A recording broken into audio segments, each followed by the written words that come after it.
আরও ভালো অনুভূতির জন্য হেডফোন ব্যবহার করুন।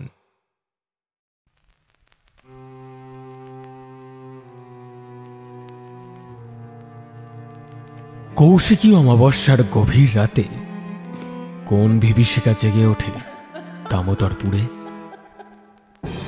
জানতে হলে শুনতে থাকুন আমাদের আজকের গল্প, লেখিকা মৌমিতা মুখার্জির কলমে নজর।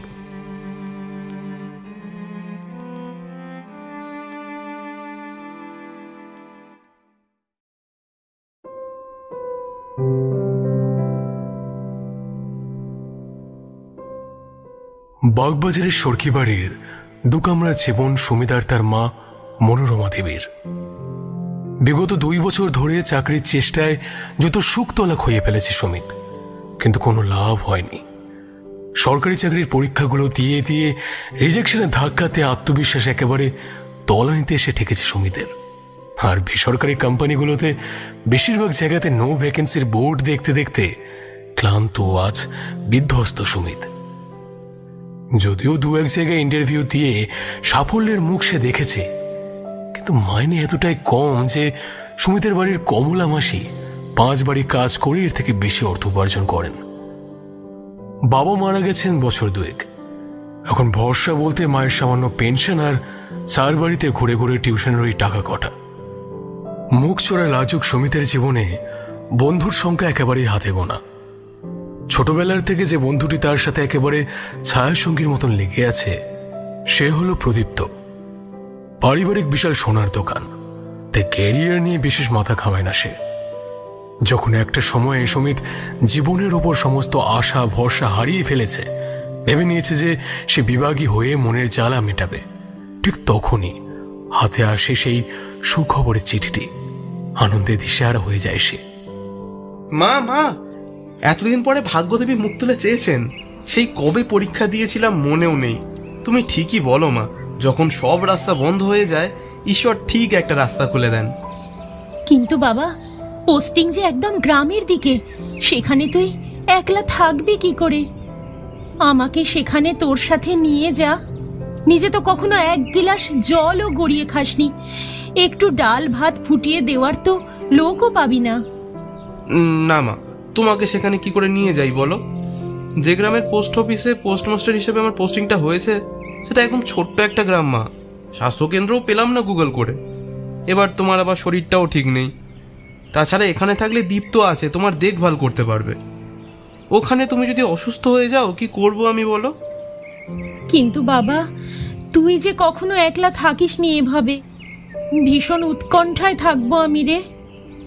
ঠিক এমনি সময়ে প্রদীপ্ত ঘরে ঢোকে আর হৈ হৈ করে বলে ওঠে, কি রে বেটা, আমি বলেছিলাম না অত চিন্তা করিস না, তোর এই 2 মাসের মধ্যেই চাকরির যোগ আছে। কি বাবা, মিলল তো আমার কথা?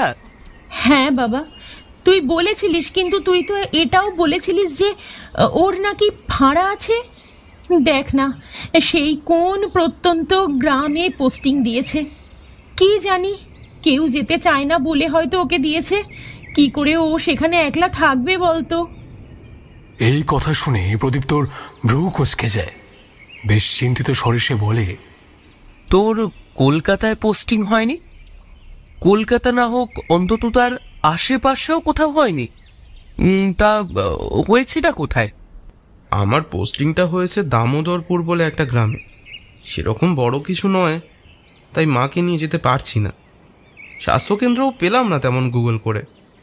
তাছাড়া বেশি লোকজনের বাসও নেই। ওরকম একটা জায়গায় মাকে নিয়ে যাওয়া কি ঠিক হবে? হঠাৎ যদি অসুস্থ হয়ে পড়ে, সবচেয়ে কাছাকাছি হাসপাতালও প্রায় 100 কিলোমিটার। কিন্তু তুই নিজে এরকম একটা জায়গায় যাওয়ার সাহসটা দেখাচ্ছিস কি করে? আমার অবস্থার কথা তো আর তোর থেকে কেউ ভালো জানে না দীপ্ত। এই কটা টাকায় সংসার চলে বলতো? আমার একটা ভবিষ্যৎও তো আছে নাকি? সহেলি কত দিন ধরে অপেক্ষা করে আছে, ওকেও তো বাড়িতে জবাবদিহি করতে হয় বল। আর এই চাকরিটা না পেলে আমি ভেবেই রেখেছিলাম আমি সহেলিকে গিয়ে বলবো অন্য কোথাও বিয়ে করে নিয়ে নিজের ভবিষ্যৎটা সুরক্ষিত করতে। আমি সব বুঝতে পারছি রে ভাই, কিন্তু আচ্ছা ছাড়। ও কাকিমা, ছেলে চাকরি পেলেও অন্তত একটু চা তো করে খাওয়াও। সুমিতের মা চা করতে ঘরের বাইরে গেলে বেশ চিন্তান্বিত কণ্ঠে প্রদীপ্ত বলে, দেখ সুমিত, কাকিমাকে আমি অতটা খুলে কিছু বলিনি, আর তোকে তো বলিনি কারণ তুই এসব মানিস না। কিন্তু ভাই, তোর এই বছর মৃত্যুর যোগ আছে। তুই পাগল হয়ে গেছিস দীপ্ত। কটা গ্রহ নক্ষত্র বলে দেবে আমার আয়ু কতদিন? তুই এটা আমাকে বিশ্বাস করতে বলিস? মানুষ নিজের ভাগ্য তার কর্মের দ্বারা তৈরি করে, এটা যেমন সত্যি এটাও তেমন সত্যি। জন্ম মৃত্যু সব বিধাতা লিখে পাঠান, বুঝলি? ওইসব ফাঁড়ার কথা বলে মাকে আর ভয় পাওয়াস না। দেখছিস তো কেমন ভয় আছে আমি একলা অত দূরে যাব বলে। জানি ভাই, তুই এসব মানিস না। সত্যি বলছি, আমিও কিছু বছর আগে অবধি মানতাম না, কিন্তু যখন থেকে এইসব নিয়ে পড়াশোনা শুরু করেছি দেখেছি এই জগৎ কত বিশাল। এই জগৎটাই নিয়ন্ত্রিত হচ্ছে গ্রহ নক্ষত্রের চালনাতে। আর রামেশ্বর বাবার কাছ থেকে আমি আরো কত জিনিস জানতে পেরেছি, কিন্তু তুই বিশ্বাস করিস না, তাই তোকে বলিনি। দেখ ভাই, হেসে উড়িয়ে দিস না। আমি নিজে তোর কুষ্টি গণনা করেছি, আবার সেটাকে রামেশ্বর বাবাকে দিয়ে চেকও করিয়েছি যাতে সন্দেহটা দূর হয়। উনিও একই কথা বলেছেন। তাহলে কি বলতে চাইছিস? আমি মৃত্যু ভয় ওখানে যাব না, তাই তো? আচ্ছা, তোর কথাই যদি মেনে নিই তাহলে এই অঘটন তো আমার ঘরে বসেও ঘটতে পারে, তাই না? ঘরে বসে হবে না রে ভাই, তোর মৃত্যু যোগে কালো ছায়া আছে, যেটা স্বাভাবিক মৃত্যুতে কখনোই হয় না। যাক, তুই তো মানবি না, ঠিক আছে তুই যা, কিন্তু আমার একটা কথা তোকে রাখতে হবে, না বলবি না। কি কথা শুনি? আমি রামেশ্বর বাবার কাছ থেকে তোর জন্য একটা মন্ত্রপুত তাবিজ এনে দেব, সেটা তোকে ধারণ করতে হবে। কিন্তু বিশ্বাস কর ভাই, আমি ওসব মানি না। আমি জানি তুই মানিস না, তা সত্ত্বেও তোকে এই কথা রাখতেই হবে। আচ্ছা বেশ, তাতেই যদি তোদের শান্তি হয় তাই হবে। এবার চল এখন আমার সাথে, অনেক কিছু কেনাকাটি করতে হবে। জয়েনিং ডেট আর 4 দিন পরে।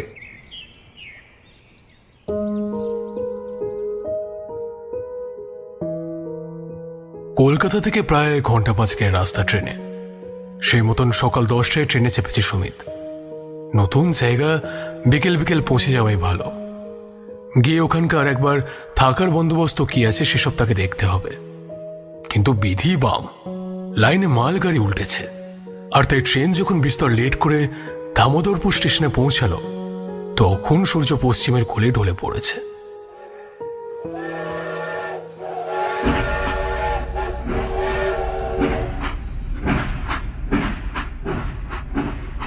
সারাদিন ট্রেনে কিছু সেরকম খাওয়া হয়নি। মা রুটি তরকারি দিয়ে দিয়েছিলেন, সেটাই খেয়েছে সুমিত। সেটা কখন হজম হয়ে গিয়ে খিদেতে তৃষ্ণাতে অবস্থা এখন একেবারে খারাপ সুমিতের। খুবই ছোট একটি স্টেশন। সুমিত সহ আরো 3-4 জন স্থানীয় বাসিন্দা ট্রেন থেকে নামলেন। প্রত্যেকের হাতেই বড় বড় ঝুড়ি। খুব সম্ভবত এনারা সবজিপাতি নিয়ে কলকাতায় বিক্রি করতে যান, আবার দিনের শেষে বাড়ি ফিরে আসেন। সুমিত তাদের স্থানীয় পোস্ট অফিসের কথা জিজ্ঞেস করবার আগেই তারা কেমন যেন ভোজবাজির মতন প্ল্যাটফর্ম থেকে উবে গেল। এত বাড়ি যাওয়ার তারা তাদের। এখন সে কি করবে, কাকে জিজ্ঞাসা করবে, কিছুই বুঝতে পারে না সুমিত। আশেপাশে আর কোনো মানুষজনে চোখে পড়ে না তার। তাকে এমনি সময়ে কিছু দূর থেকে ভেসে আসে একটা কণ্ঠস্বর। নতুন মনে হচ্ছে এখানে? তা কি ব্যাপার, এই দামোদরপুরে যে? মানুষের দেখা পেয়ে একটা স্বস্তির নিঃশ্বাস ফেলে সুমিত। যাক, কারোর তো দেখা পেল সে। একগাল হেসে বলে, নমস্কার, আমি সুমিত ব্যানার্জি, এখানকার পোস্ট অফিসে নতুন পোস্টমাস্টার। কাল থেকেই জয়েন করব। ট্রেনটা এত লেট করলো, খুব বিপদে পড়ে গেছিলাম। বুঝতেই পারছিলাম না কাকে জিজ্ঞেস করব যে পোস্ট অফিসটা কোন দিকে। ভাগ্যিস আপনার সাথে দেখা পেলাম। আপনি নিশ্চয়ই এখানকার স্টেশন মাস্টার? আমি এই অবাগা জায়গায় কালা পানির সাজা কাটছি স্টেশন মাস্টারি করে। কিন্তু তুমি এখানে কেন বাপু? গোটা কলকাতায় একটা চাকরি জোটাতে পারলো না হে ছোকরা, এখানে এসেছ মরতে শেষে? তোমারও কি কপাল, তোমার কিনা জুটেছে এই গ্রামে স্টেশন মাস্টারির কাজ। কি আর করি বলুন, পেলাম না বলেই তো পরিবার পরিজন ছেড়ে এই অজপাড়া গাঁয়ে এসে পড়লাম। চাকরিই পাওয়া যায় না, তাও আবার সরকারি চাকরি পেয়ে এই যুগে কে ছাড়ে বলুন? সে কালাপানি বলুন আর যাই বলুন, আপনিও কি আর চাকরি ছেড়ে দিতে পেরেছেন? বাবা, তোমার তো ভারী চ্যাটাং চ্যাটাং কথা দেখছি। তা খোঁজ খবর সব নিয়ে এসেছ তো? কিসের খোঁজ খবর বলুন তো? প্রায় 2 বছর তো এই পোস্ট অফিস বন্ধ হয়ে পড়ে আছে, লোকই ঢোকে না। তাহলে আবার পোস্ট অফিস খুলবার মনস্থির করেছে সরকার। তা ভালো, তা ভালো, ভালো হলেই ভালো।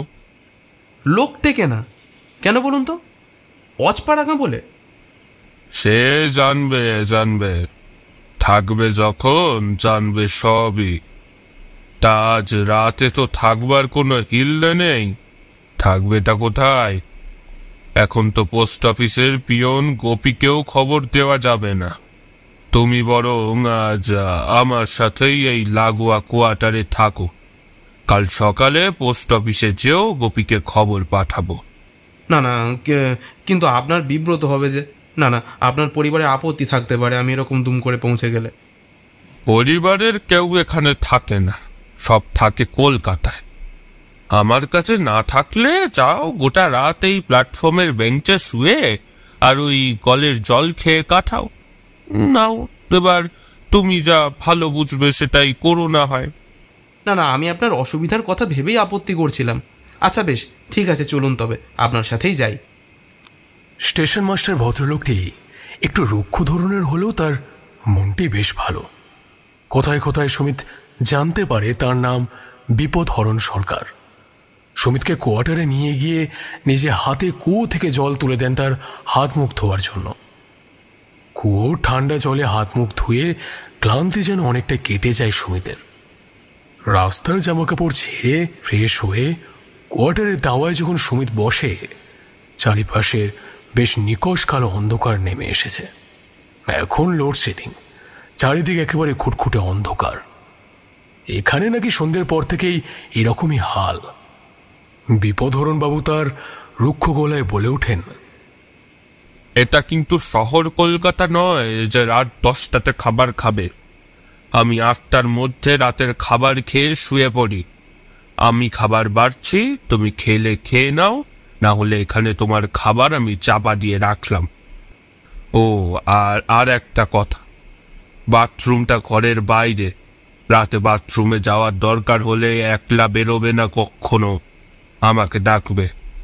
কথাটা মনে থাকে জানো? না না, আমিও এখনই খেয়ে নেবো আপনার সাথে। সেই কোন সকালে বেরিয়েছি বাড়ি থেকে, বড্ড ক্লান্ত আজ আমি। রাতে যদি বেরোনোর দরকার হয় নিশ্চয়ই আপনাকে বলবো। তুমি যখন গা হাত পা ধুচ্ছিলে দেখলাম তোমার গলাতে একটা তাবিজ। তা সেটা কিসের? আর বলবেন না, আমার এক বন্ধু, সে আবার এসব খুব মানে টানে। সেই আমাকে বলল আমার নাকি সামনে কি ফাঁড়া আছে, প্রাণহানির আশঙ্কা আছে। তাই এই রক্ষা কবচে ধারণ করিয়েছে আমাকে এখানে আসবার আগে। তাহলে এখানে আসলে কেন তুমি? এত বিপদের যখন আশঙ্কা আছে তোমার, এখানে না আসলেই তো পারতে। একটু খোঁজ খবর তো নিয়ে আসতে হয়। আচ্ছা, এই কথাটা আপনি তখন বললেন যে খোঁজ নিয়ে আসা উচিত ছিল আমার। কি ব্যাপার বলুন তো? ও ও ও কিছু না, ও আমি এমনি বললাম।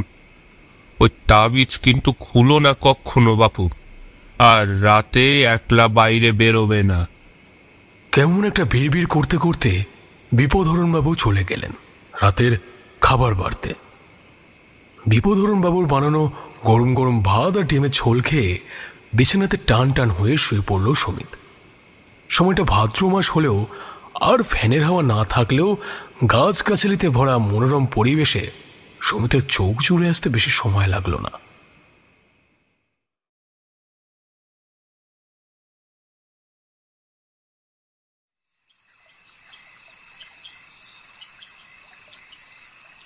রাত তখন কটা হবে সুমিতের সে খেয়াল নেই। তার মনে হলো হঠাৎ যেন চাপা ফুলের একটা সুন্দর গন্ধে গোটা ঘর ভরে গেছে, আর সাথে একটা মেয়েলি মায়াবী কণ্ঠস্বর খিলখিল করে হেসে উঠে রেনরেনে গলায় বলে উঠল,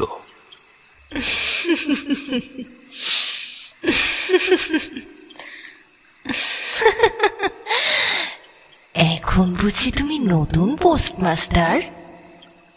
থাকবে তো তুমি, পালাবে না তো?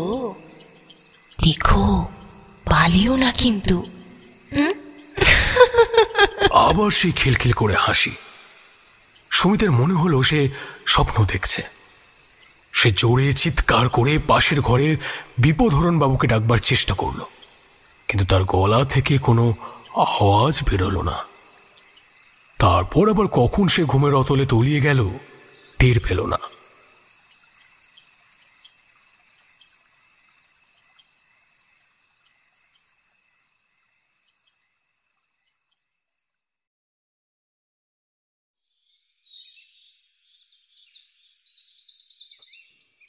সকালবেলা উঠে এই অস্বস্তি ভাবটা তার মধ্যে থেকে যায়। সে ভাবে পুরোটাই কি তবে স্বপ্ন ছিল? কিন্তু স্বপ্ন কি করে হতে পারে? সে স্পষ্ট শুনেছে সেই কণ্ঠস্বর, সেই চাঁপা ফুলের সুবাস সে পেয়েছে। একবার ভাবল বিপদহরণ বাবুকে জিজ্ঞাসা করবে, তারপর ভাবল থাক, কি লাভ জিজ্ঞাসা করে। ভদ্রলোক এমনিতে যা খিঁচিয়ে থাকেন, এসব বললে আবার ভীতু না ভেবে বসেন।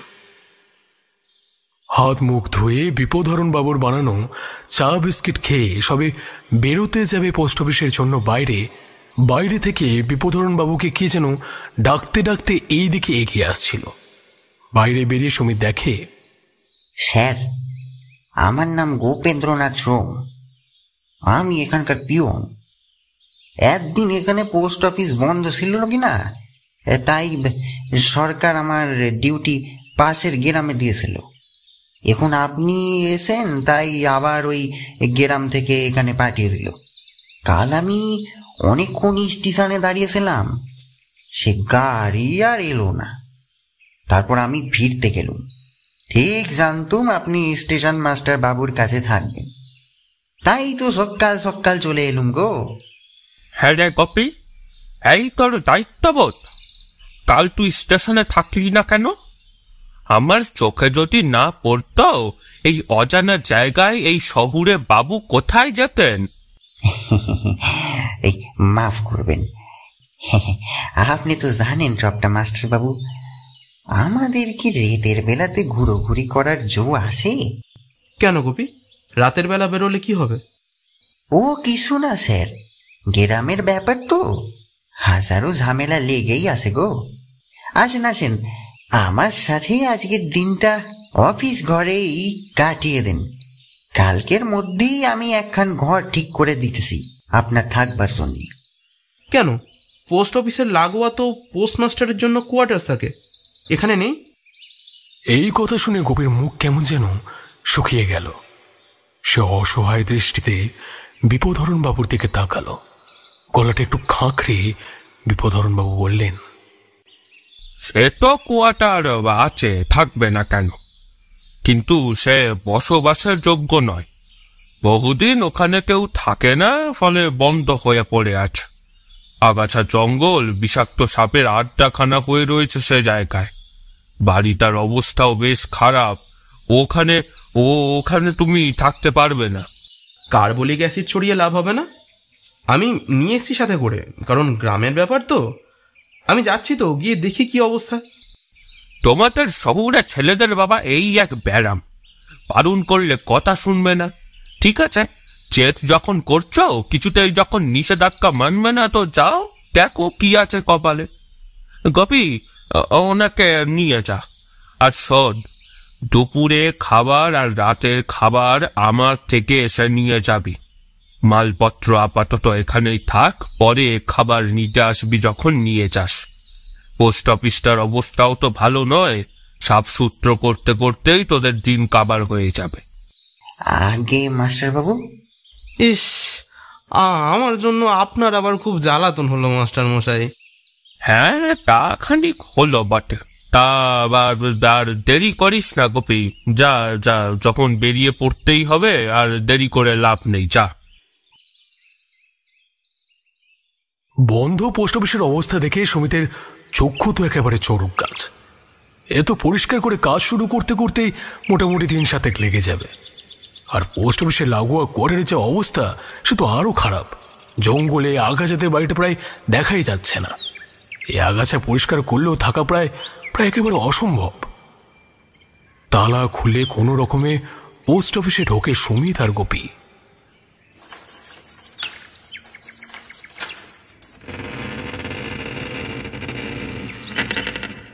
গোপী, এ তো সব পরিষ্কার করার কাজ শুরু করতেই 10 লেগে যাবে মনে হচ্ছে। বাপ রে বাপ, কি অবস্থা করে রেখেছে।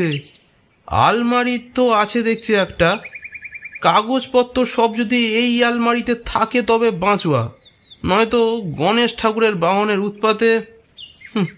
না না স্যার, 10 দিন লাগবি না। আমি 3-4টে জন মজুর ধরে আনি গো, ওরা 2 দিনে সব সাফ করে দেবে। আপনার কোনো অসুবিধা হবে না তো? গোপী, স্টেশন মাস্টার মশাই ঠিকই বলেছিলেন, ও কোয়ার্টার্সে থাকা যাবে না, ভয়ানক খারাপ অবস্থা। এক কাজ করো, এই অফিসে তো 2টো ঘর আছে তাই না? আমি ওই ভিতরের ঘরে থাকবো, আর রান্না বান্না ওই দাওয়াটাতে সেরে নেবো, বুঝলে?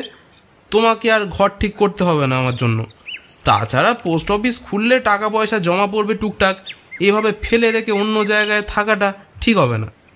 সেই ভালো স্যার, আমি লোকলে সব ঠিক করে দিচ্ছি এখন, আপনি একদম ভাববেন নি। আর মাস্টার বাবুর কাছের থেকেই একটা তক্তপোষ এনে দিব, আর রান্নার বাসনকোসন স্টোভ সব জোগাড় হয়ে যাবে। এই যে একটা খাটা পায়খানাও আছে, আর চান নয় ওই টিউবওয়েলের জলেই সেরে নেবেন। আচ্ছা, বেশ বেশ। হ্যাঁ, আর একটা কথা গোপী, আমি তো তেমন রান্না টান্না জানি না। ঘরের কাজ টাজ আর রান্না টান্না করার জন্য একটা যদি কোনো মেয়েটে ঠিক করে দাও।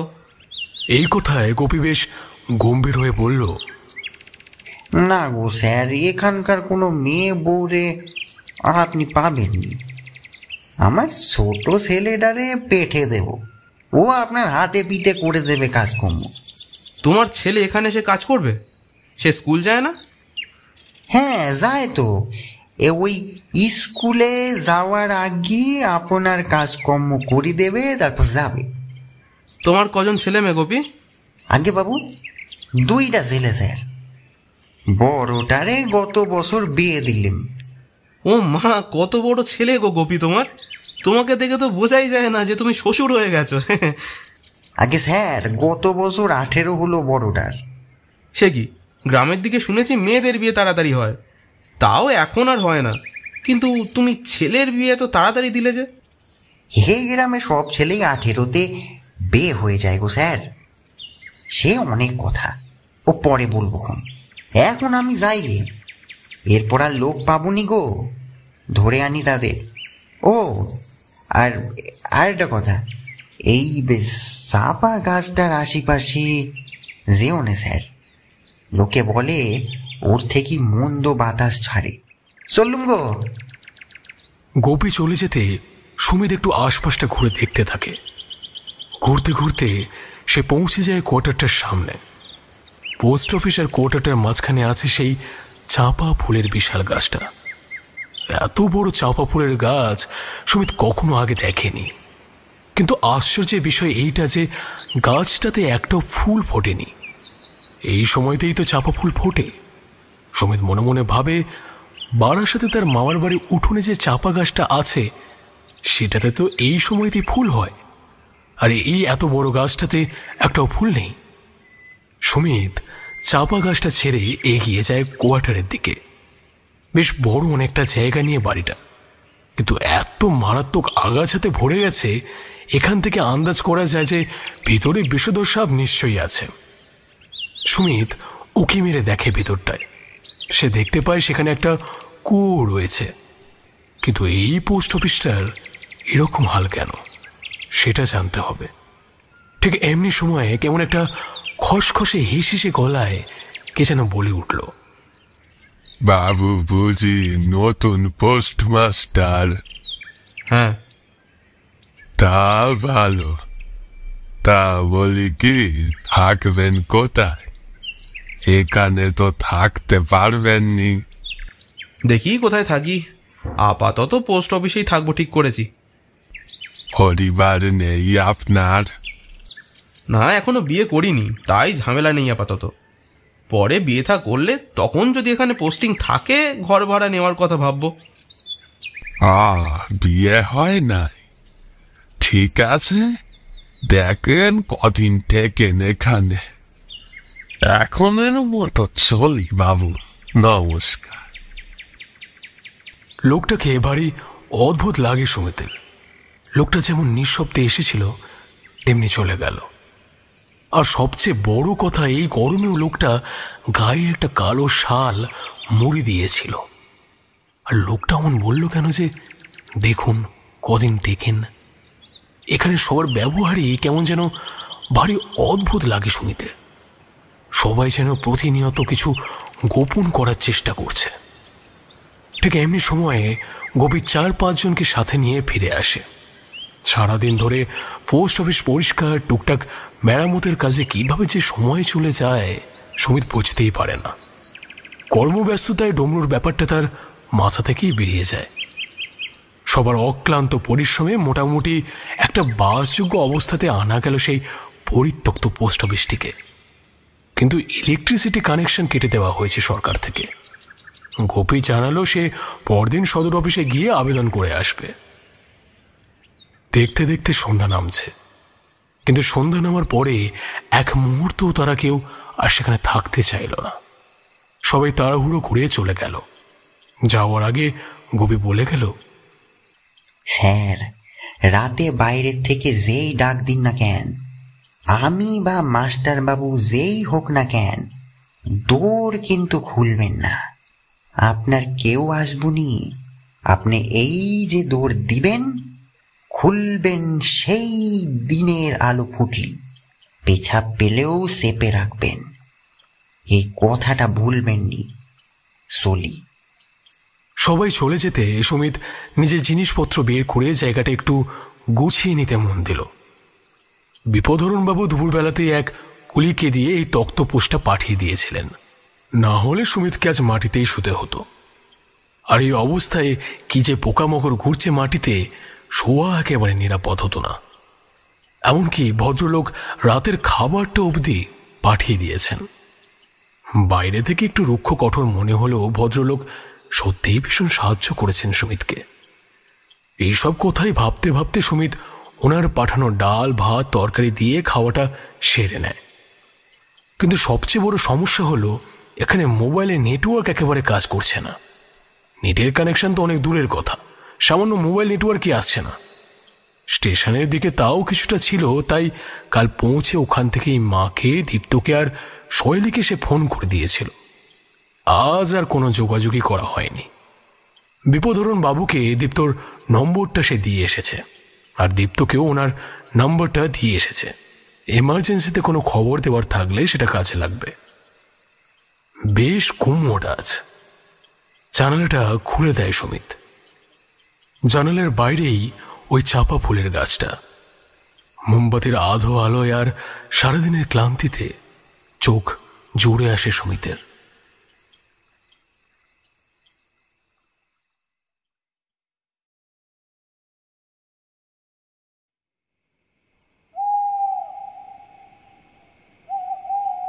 রাত তখন বেশ গভীর।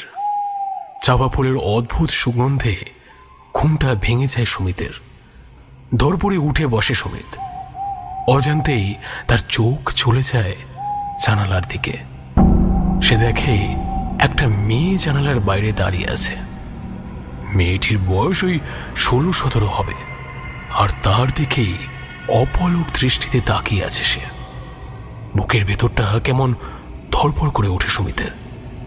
কাঁপা কাঁপা গলাতে বলে ওঠে সে, কে ওখানে? আমি পারুল গো, ভয় পেলে নাকি শহুরে বাবু? কে পারুল? আমি তো কোনো পারুলকে চিনি না। আর আর আর এত রাতে তুমি এখানে কি করছো? সুমিতের আচমকা মনে পড়ে যায় সেদিন বিপদহরণ বাবুর ঘরেতে মাঝরাতে ঘুমের মধ্যে সে তো এই কণ্ঠস্বরে শুনেছিল। হ্যাঁ, ঠিক মনে পড়েছে তার। সুমিতের এই কথাতে মেয়েটা আবার কেমন একটা সম্মোহিনী হাসি এসে বলে ওঠে, তুমি আমাকে চিনবে কেমন করে গো?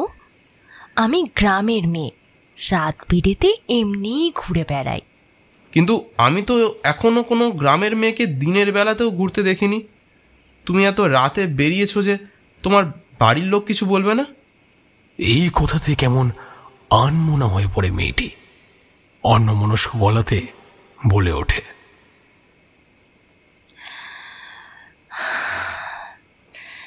না গো, কেউ কিছু বলবে না। আর কি বা বলবে বলো? বাপটা তো তারই খেয়ে বেহুশ। কি বা করবে সে? তাকে দেখবারও তো কেউ নেই। কেন, তুমি দেখো না তোমার বাবাকে? রাত বিরেতে ঘুরে বেড়াতে পারো, কিন্তু বাবাকে দেখতে পারো না? না গো, আমি দেখতে পারি না। আচ্ছা, তুমি বলছো তুমি গ্রামের মেয়ে, তা তোমার কথা তো গ্রামের লোকেদের মতন নয়। তুমি তো বেশ স্পষ্ট শহরের লোকেদের মতোই কথা বলো। সে এক শহরের বাবু শিখিয়েছিল। তুমি বাবু বড্ড প্রশ্ন শুধাও। এত প্রশ্ন করলে তবে আর আসবো না। চাঁপা ফুল নেবে? চাঁপা ফুল তুমি কোথায় পেলে? এই গাছে তো ফুল দেখলাম না। আমার কাছে আছে, তুমি হাত বাড়াও জানলা দিয়ে, আমি তোমাকে দিচ্ছি। সুমিত জানালা দিয়ে বাইরের হাত বাড়ালে তার হাতে পারুল এক মুঠো চাঁপা ফুল তুলে দিতে গিয়ে ছিটকে দৌড়ে চলে যায়। তারপর অদ্ভুত গলাতে বলে, আমি তো তোমাকে দিতে পারবো না ফুল। এই জানলাতে আমি রাখলাম, তুমি নিয়ে নাও। কেন, কি হলো? হাতে দিতে কি অসুবিধা? আচ্ছা বেশ, ওখানে রাখো, আমি নিয়ে নিচ্ছি। বাহ, খুব সুন্দর গন্ধ।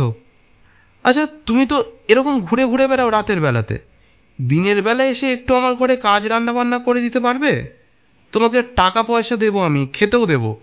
এই কথাতে পারুল গম্ভীর হয়ে বলল, আমাকে বলেছ, আর কাউকে কিন্তু এ কথা বলো না। আর আমি যে তোমার কাছে এসেছিলাম রাতে, এই কথাও কিন্তু কাউকে বলো না। আমি আসলাম।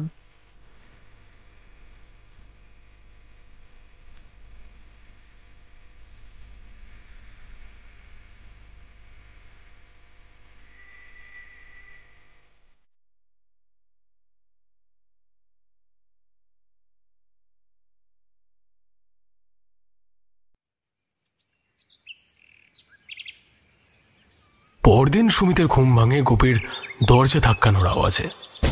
ধরপড় করে উঠে বসে সুমিত, দেখে ঘড়ির কাঁটা প্রায় 9টা ছুঁই ছুঁই। সর্বনাশ, এত দেরি অবধি সে তো কখনো ঘুমায় না। আসলে পারুল চলে যাওয়ার পর ঘুম আসতে এত দেরি হয়েছিল, তারপরে আবার ভোর রাতের দিকে চোখটা লেগে যায় তার। দরজা খুলে দিতে ঘরের মধ্যে হুড়মুড়িয়ে ঢুকে পড়ল গোপী। স্যার বুঝি এত বেলা অবধি ঘুমান? সে কখন থেকে দরজা ধামড়ে ধামড়ে হাত ব্যথা হয়ে গেল। ছেলেরাও সকালে এসে ফিরে গিয়েছে। চলেন আপনাদের মতে মিলেই বাজার দোকানটা সেরি ফেলিয়ে। বাবু, ওই চম্পা ফুল আপনি কেমনে পেলেন? সুমিত ইতস্তত করতে থাকে। কি বলবে সে বুঝে উঠতে পারে না। পারুলের কথা তো বলাই যাবে না। সে কোনো রকমে বলে, আর বলো না গোপী, রাতে ঘুম আসতে একটু দেরি হয়েছিল। তারপর ভোরবেলাতে বাথরুম গেছিলাম, তখন দেখলাম দাওয়াতে ফুলগুলো পড়ে আছে, তাই কুড়িয়ে নিয়ে আসলাম। চলো চলো, আমি ঝটপট তৈরি হয়ে নি। আজ এদিকটা সব গোছানো হয়ে গেলে কাল থেকে পোস্ট অফিস খুলব। গোপী এক দৃষ্টিতে সেই চাপা ফুলগুলোর দিকে তাকিয়ে থাকে। তারপর কেমন অদ্ভুত গলাতে বলে, আর ওই ফুল নেবেন না স্যার, একদম নেবেন না। আপনার ভালোর জন্যই বলছি।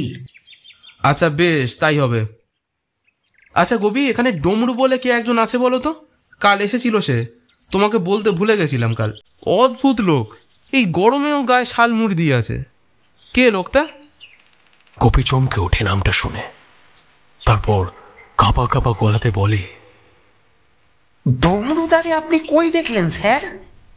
আরে এই তো কাল দুপুরেই তুমি যখন লোক জোগাড় করতে গেছিলে এখানে এসেছিল সে।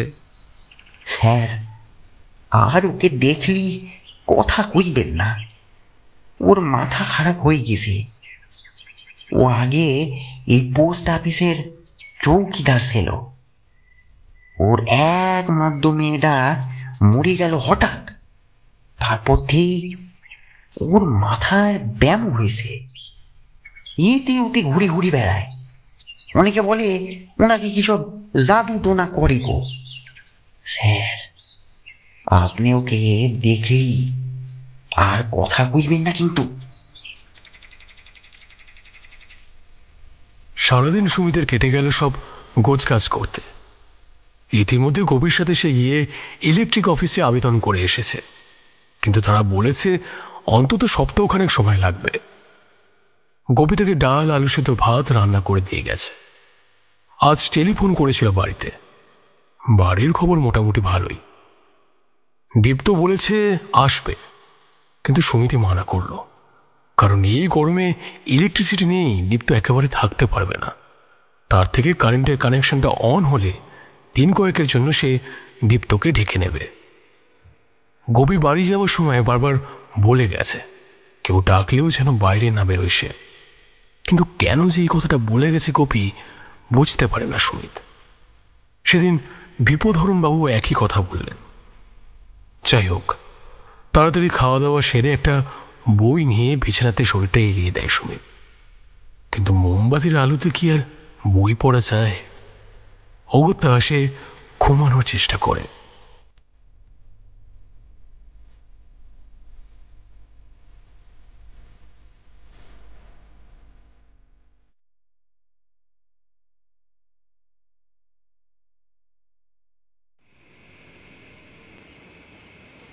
রাত তখন বেশ গভীর।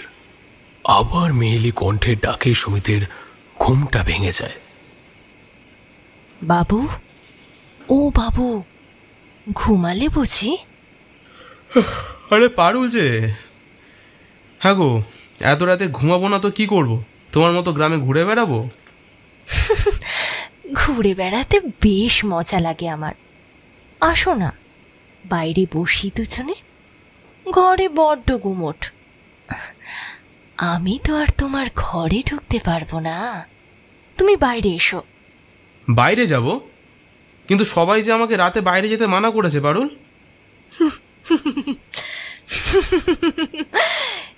কেন গো, ভয় কি তোমার? আমি কি তোমাকে খেয়ে নেব নাকি? এসো, বাইরে এসো।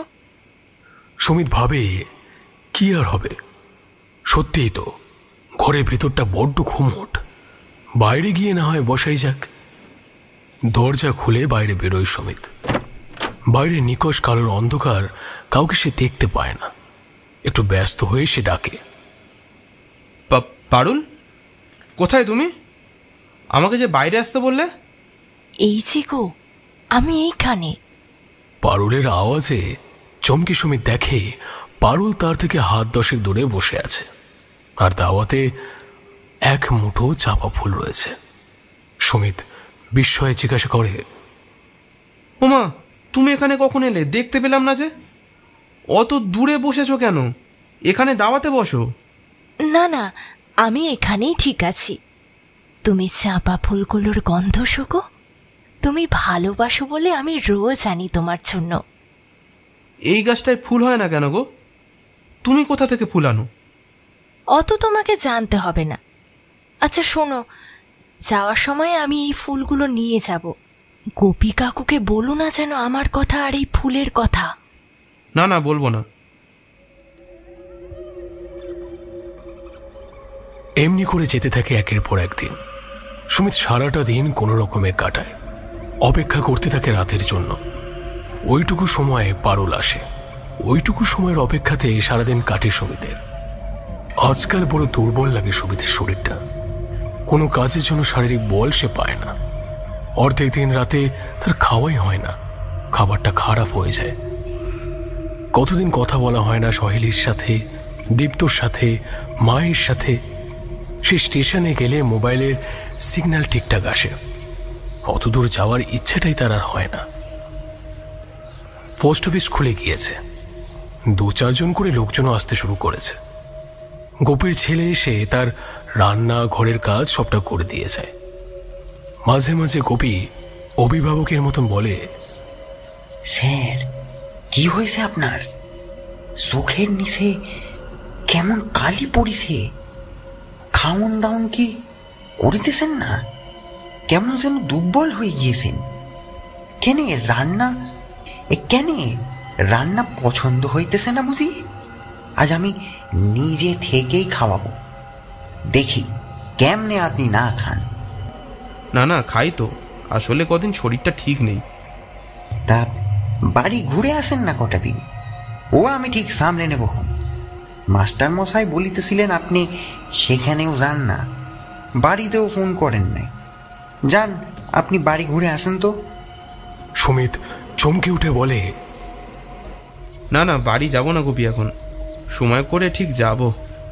তুমি ভেবো না, মাস্টার মশাইকে বলো আমি যাব খুব শীঘ্রই তার সাথে দেখা করতে। গোপী চুপ হয়ে যায়। তারপর কিছু মনে পড়তে সুমিতের দিকে স্থিরভাবে তাকিয়ে জিজ্ঞাসা করে, স্যার রাতে আপনি বাইরে যাননি তো? আরে না না, নিশ্চিন্ত থাকো, মাস্টার মশাইকে বলো 2-1 দিনের মধ্যেই ওখানে যাব আমি। অমাবস্যা আসছে স্যার, খুব সাবধানে থাকবেন।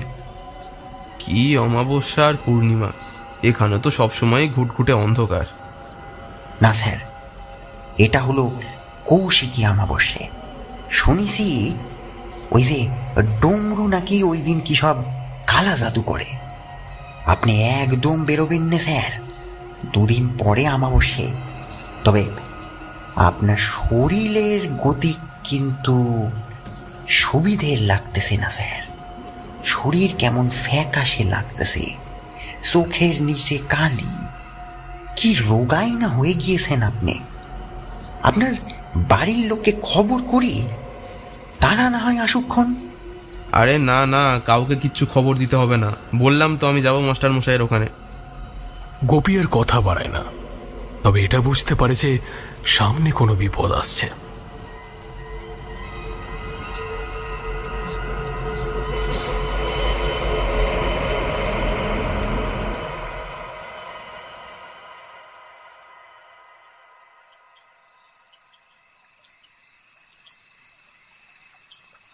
সেদিন রাতে পারুল আসতে বেশ দেরি করলো। ছটপট করতে থাকে সুমিত, একবার ঘর একবার বাইরে, ভীষণ অধৈর্য হয়ে চারিদিক দেখতে থাকে সে। তখন প্রায় শেষ রাত। পারুল আসে। সুমিত রাগে বিরক্তিতে প্রায় ফেটে পড়ে। কি ব্যাপার, এত দেরি করে আসলে যে? কখন থেকে অপেক্ষা করছি তোমার জন্য। পারুল বিষণ্ণ গলাতে বলে, আমি আর আসবো না। সুমিত প্রায় চিৎকার করে বলে ওঠে, কি বলছো? আসবে না মানে? কেন, কি হয়েছে? কি করে আসবো বলো? কাল তো অমাবস্যা, ভাবলাম তোমাকে নিয়ে এক জায়গায় যাব, কিন্তু হবে না। কেন হবে না? আমি যাব তোমার সাথে। কি আর করা যাবে? ওই যে গলাতে কি সব পড়ে আছো না, তাবিজ না কি সব, ওই সব পড়ে থাকলে সেখানে যাওয়া যাবে না। একটা দারুণ জিনিস দেখাতাম তোমাকে। ঠিক আছে, আমি খুলে ফেলবো। এমনিতেও আমি ওইসবে বিশ্বাস করি না, দীপ্ত জোর করে পড়িয়েছিল, আমি খুলে ফেলবো। নিয়ে যাবে তো তোমার সাথে?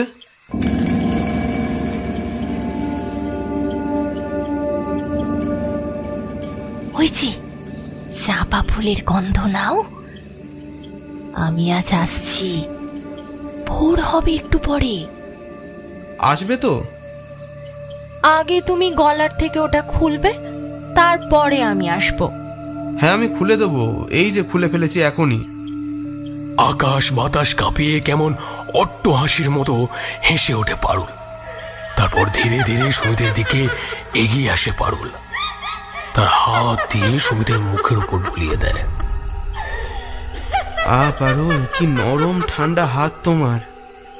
তোমার গায়ের থেকে কেমন সুন্দর চাঁপা ফুলের গন্ধ বেরোচ্ছে। আমার আমার খুব ঘুম পাচ্ছে, যে ঘুমাবো আমি। বলতে বলতে এ কথা জড়িয়ে আসে সুমিতের। ওই দাওয়াতে ঘুমিয়ে পড়ে সুমিত।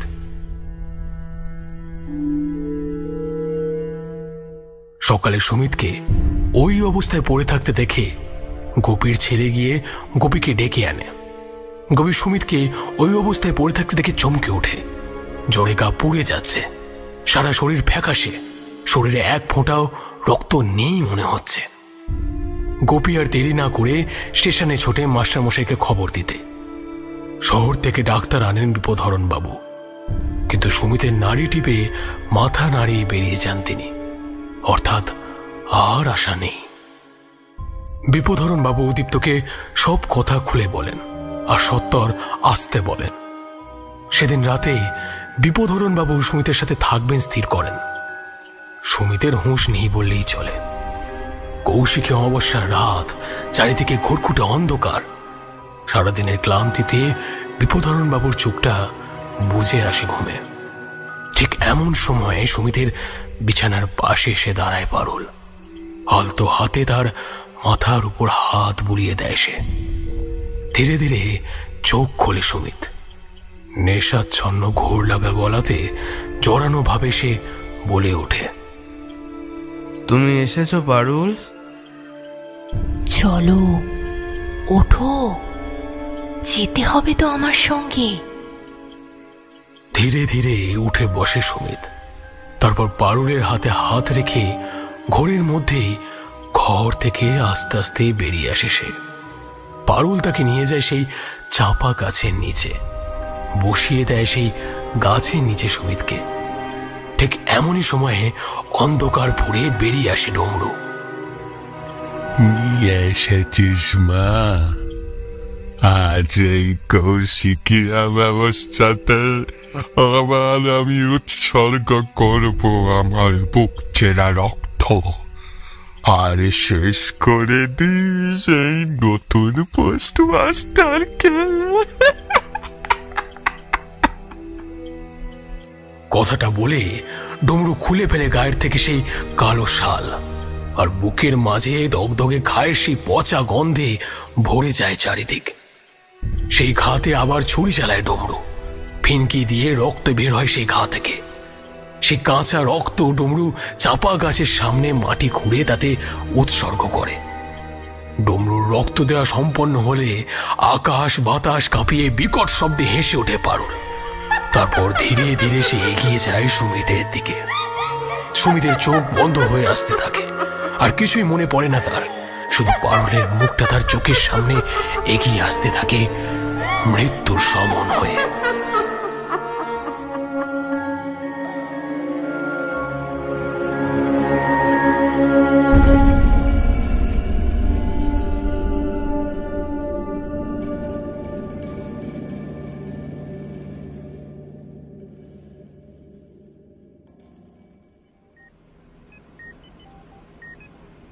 ধীরে ধীরে চোখ খোলে সুমিত। কিন্তু এ কি? কোথায় সে? এ তো হাসপাতাল। এ কি?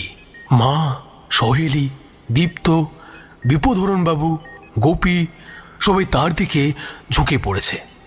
কি যেন বলছে তারা। তবে কি সে মারা গেছে? আস্তে আস্তে সবটা পরিষ্কার হয়। মা এসে ঝাঁপিয়ে পড়েন সুমিতের বুকের ওপর। কাঁদতে কাঁদতে তিনি বলেন, সুমিত বাবা, বাবা, বাবা, যদি সময় মতন দীপ্ত আর শৈলী না গিয়ে পৌঁছতো, তোকে যে আর ফিরে পেতাম না বাবা। আমি বাঁচতাম কি করে তোকে ছাড়া?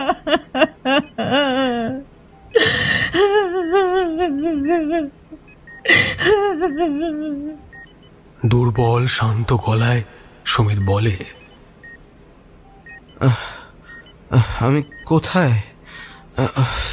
কি হয়েছে আমার? সব শুনবি ভাই।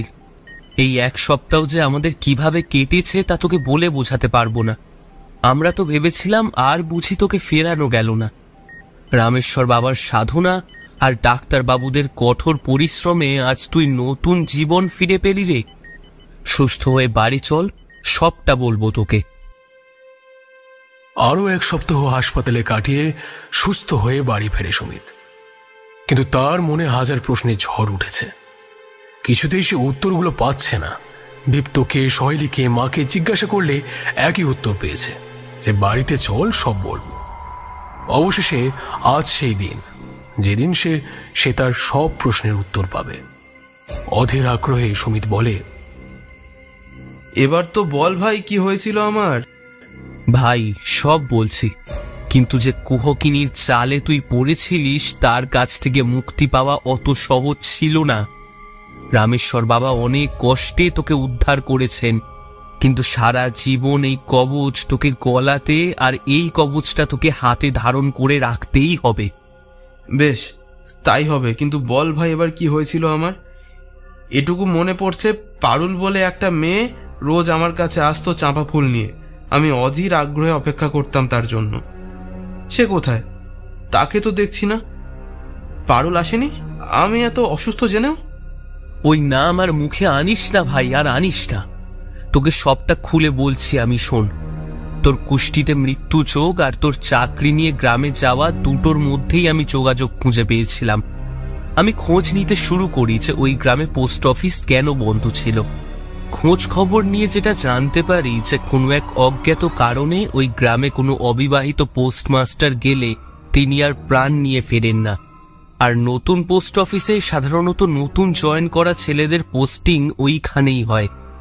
তারপর বিপদহরণ বাবুর সাথে যোগাযোগ করে ওনাকে জিজ্ঞাসা করলে উনি সবটা খুলে বলেন, কিন্তু আমি ওনাকে তোকে সবটা বলতে মানা করি, কারণ তুই তো এসব বিশ্বাস করবি না।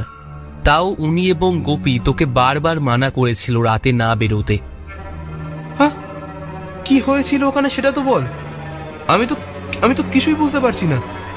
শোন তবে, ওই পোস্ট অফিসের চৌকিদার ছিল ওই ডমরু, আর পারুল হলো ওর মেয়ে। কিন্তু গোপী যে বলেছিল ডমরুর মেয়ে মরে গেছে। পারুল যদি ডমরুর মেয়ে হয় তাহলে তো পারুল বেঁচে আছে। ও হ্যাঁ, পারুল বলেছিল ওর বাবা একলা থাকে। পারুল তো মরেনি। চুপ করে শোন আমার কথাটা পুরো। তোর মাথার পাগলামো এখনো যায়নি? বুঝতে পারছিস না এখনো কি ভয়ঙ্কর বিপদ থেকে বেঁচে ফিরেছিস তুই? শোন তবে, ওই গ্রামে বছর 5 আগে একটি পোস্টমাস্টার জয়েনও করেন। অল্প বয়সী ছেলে। পোস্ট অফিসের চৌকিদার ছিল ডমরু, আর তাকে রান্না বান্না ঘরের কাজ করে দেওয়ার জন্য তার অল্প বয়সী মেয়ে পারুল নিযুক্ত হয়। নতুন জায়গায় করার মতো সেরকম কিছু না থাকায় পারুলের চুলবুলি স্বভাব ছেলেটিকে আকৃষ্ট করে। মেলামেশা শুরু হয় দুজনের, এবং দুজনের অন্তরঙ্গতার ফলে অন্তঃসত্ত্বা হয়ে পড়ে পারুল। মাথায় বাজ ভেঙে পড়ে ডমরুর। সে গিয়ে অনুরোধ করে ছেলেটিকে পারুলকে বিয়ে করার জন্য, কিন্তু ছেলেটি জানায় যে সে পারুলকে বিয়ে করতে পারবে না, কারণ ইতিমধ্যেই তার বাড়ি থেকে তার বিয়ে ঠিক হয়ে গেছে। যেদিন সে বিয়ে করার জন্য কলকাতায় রওনা দেয় সেদিনই অপমানিত, আহত, অপমানে জর্জরিত পারুল ওই চাপা গাছে গলায় দড়ি দিয়ে আত্মহত্যা করে। আর ছেলেটিও বাড়িতে পৌঁছাতে পারে না। কলকাতায় পথ দুর্ঘটনায় প্রাণ হারায় সে। এরপর আরও 2জন পোস্টমাস্টারও জয়েন করেন সেখানে, কিন্তু দুজনকেই মৃত অবস্থায় ওই চাপা গাছের তলাতেই পাওয়া যায়। কি বলছিস তুই এসব? হ্যাঁ হ্যাঁ, পারুল বলেছিল কোন এক শহরে বাবু তাকে শহুরে ভাষা শিখিয়েছে। ওই গাছে চাঁপা ফুল না থাকলেও ও রোজ আমাকে চাঁপা ফুল এনে দিত। কি সুন্দর গন্ধ তার। হ্যাঁ, তোর প্রাণ অনেক আগেই চলে যেত, বাঁচিয়েছে তোকে ওই তাবিজ। ওই তাবিজের জন্য ও তোকে কিচ্ছু করতে পারেনি। রোজ তোকে ওই ফুল এনে দিত আর তুই ওর গন্ধ শুকতিস, এবং একটু একটু করে ওই ফুলের মাধ্যমে পারুল তোর শরীর থেকে রক্ত শুষে নিত, আর তুই হয়ে পড়তিস দুর্বল। কিন্তু ও তো আমাকে দিয়ে তাবিজ খুলিয়ে নিয়েছিল। তাহলে তো ও তখনই আমাকে শেষ করে দিতে পারত। হ্যাঁ পারত, কিন্তু পারেনি। তার কারণ এখান থেকে রামেশ্বর বাবাকে দিয়ে তোর জন্য মহামৃত্যুঞ্জয় যজ্ঞ করিয়েছিলাম আমি। সেই কারণেই সেই শুভ শক্তির সাথে লড়ে উঠতে পারেনি পারুল। অপেক্ষা করছিল কৌশিকী অমাবস্যার। প্রতি অমাবস্যাতে ডমরু তার বুক চিরে রক্তদান করে ওই চাপা গাছকে। তার ফলেই পারুল শক্তিশালী হয়ে থাকে। তাই সে অমাবস্যার অপেক্ষা করছিল। আমি জানতাম ওই দিনই কিছু একটা হবে, তাই যজ্ঞের ভস্য নিয়ে আমি তোর কাছে ওখানে পৌঁছেছিলাম। সেদিন পৌঁছে দেখি তুই অজ্ঞান অবস্থাতে ওই গাছের তলাতে পড়ে আছিস। সাথে সাথে তোর শরীরে ওই ভস্য আমি লাগিয়ে দিই। তারপর তোকে কোনো রকমে আনি এই কলকাতায় হাসপাতালে। সেদিনই তুই শেষ হয়ে যেতিস ভাই। সুস্থ হয়ে পারলে গুরুদেবকে একবার প্রণাম করে আসিস। আচ্ছা, তাই জন্যই কি ওই গ্রামের সব ছেলেদের 18 বছর বয়স হলেই সবাই বিয়ে দিয়ে দিত, আর কোনো মেয়ে বউকে কারোর বাড়িতে কাজে লাগাতো না? হ্যাঁ, হয়তো ওদের মনে ধারণা ছিল যে কোনো অবিবাহিত ছেলের সাথেই হয়তো পারুল এমনটা করবে, কিন্তু আমার বিশ্বাস সেটা পারুল করত না। তার মূল রাগের কারণ ছিল ওই পোস্ট অফিসের বাবুরা। যাক, সেসব বাদ দে। সরকার থেকে ওই চাপা গাছ কেটে ফেলা হয়েছে, আর ওই পোস্ট অফিসও ভেঙে ফেলা হয়েছে। অন্যত্র নতুন করে পোস্ট অফিস বানানো হবে। ততদিন তোর পোস্টিং কলকাতা। এবার ছটপট করে বিয়েটা সেরে ফেল দেখি, আর যাতে কোনো কামিনী, মোহিনী, কুহকিনী, মায়াবিনী তোকে জালে জড়িয়ে ফেলতে না পারে।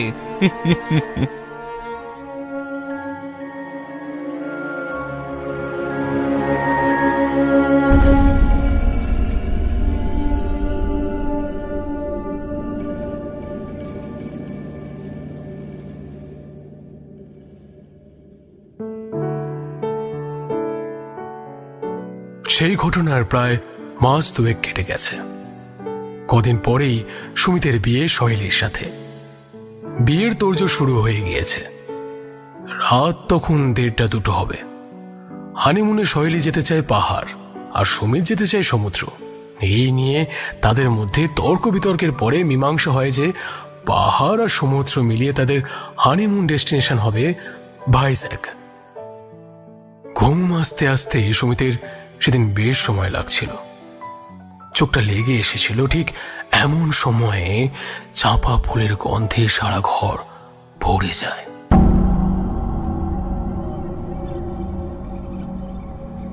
চমকে ওঠে সুমিত। উঠে বসে কাঁপা কাঁপা গলায় জিজ্ঞাসা করে, কে এসেছে? পারুল? একটা মেয়েলি গলার অট্ট হাসিতে সারা ঘর ভরে যায়।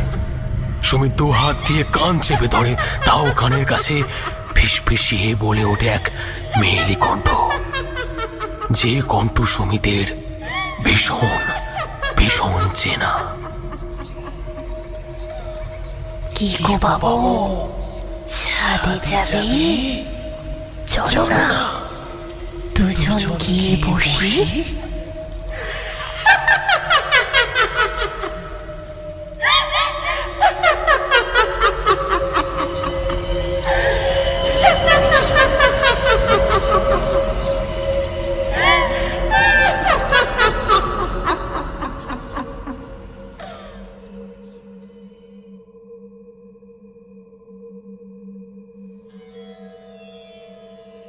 শুনছিলেন আমাদের আজকের গল্প নজর।